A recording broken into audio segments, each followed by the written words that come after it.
Hi everyone. Today we're talking about CradleGrave. This is from the publisher 2000 AD.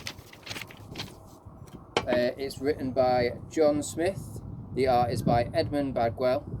The characters are Shane, his brother Craig, and his friend Callum. So in this story, Shane has been released after being incarcerated for arson. He heads back to his housing estate of CradleGrave. Once home, his crime-riddled, dilapidated estate begins to pull him back into a dark and tragic lifestyle.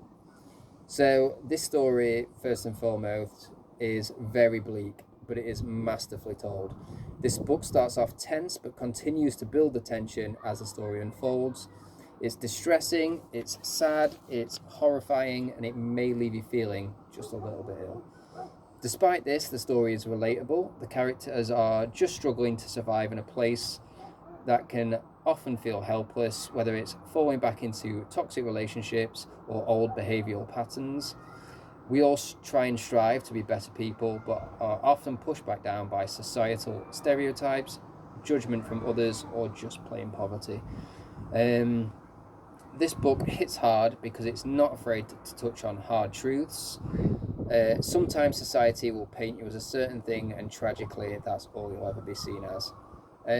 This book was recommended to me by a friend. I don't read much 2000 AD just because it's one of those where I'm afraid once I dip my toe into it, I just end up reading loads, and I already spend enough money on comics. I don't want to get into something else and spend even more money. But that being said, with how good this book is, it's just something that might happen. I highly recommend this book, but it is not a happy read. It's not joyful. You won't leave after reading this book in a better mood, but it doesn't make it any less fantastic. Some stories are just sad, and this is one of those. But it's very good. If you're a fan of horror, you're a fan of like depressing, bleak stories, or sometimes you just want something a little bit different. Maybe you're used to reading happy-go-lucky stuff. This is not quite what that is, but it's still very, very good. Yeah, that's it from me today. Have a great day. Take care of yourself in the heat, and I'll see you later.